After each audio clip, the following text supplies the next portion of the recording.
Hi, naitwa Monalisa na hii ni Diko.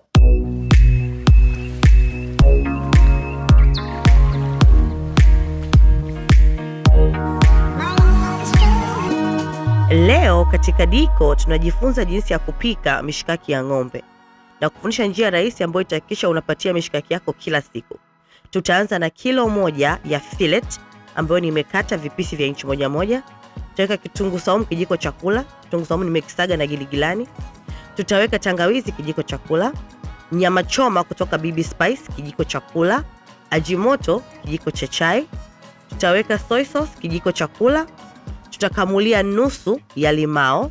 Kuna siku watu waliongea kwa sababu nimetumia squeezer, leo nimekamua na mkono. Sawa, inaweza pia dada yenu. Tutamalizia kwa kijiko cha kula cha mafuta, alafu tutaenda kuchanganya nyama yetu na kama kawaida mikono. Mimi napenda kushika chakula changu mwenzenu. Kwa baada ya kuchanganya nyama kama hivi, tutaenda kuiweka kwenye friji kwa masaa 6. Baada ya masaa 6, tutaandaa vitu vyetu na hapa nina fimbo za mishkaki. Leo natumia za chuma. Zina mafuta. Hizi nikiziosha nazipaka mafuta nikiwa nazihifadhi ili zisipate kutu. Pia nina kitunguu hapa, carrot na hoho.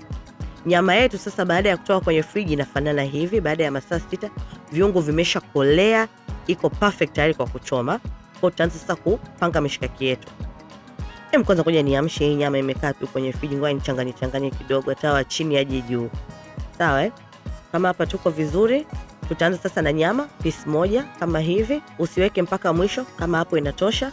Alafu tutaendelea kwa kuweka kitunguu kama hivi taratibu.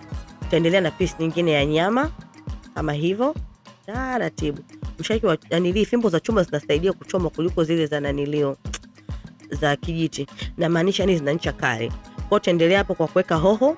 Tutamalizia kipisi chetu cha mwisho cha nyama, alafu mwisho tutamalizia mshikaki wetu na carrot.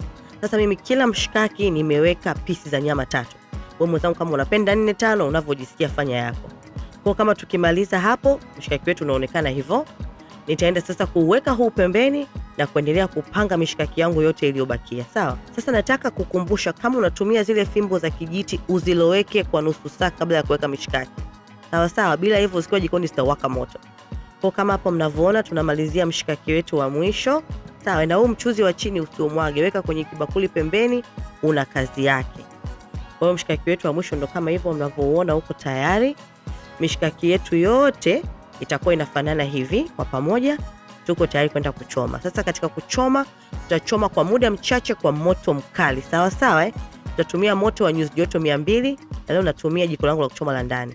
Nitaipanga mishikaki yangu na kila baada ya dakika 1 geuza mishikaki ili sije kaungua upande mmoja.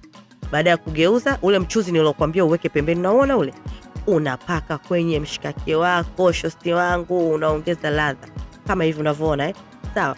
Kwa tutachoma mishikaki yetu kwa dakika 20. Sawa, moto wa nyuzi joto 200. Kila baada ya dakika 1 kisha unageuza ili usiunguze. Sasa kama hauna jiko kama ile la kwangu usio na wasiwasi, unaweza ukatumia tu jiko la mkaa, weka wavu wako juu, choma mishikaki yako.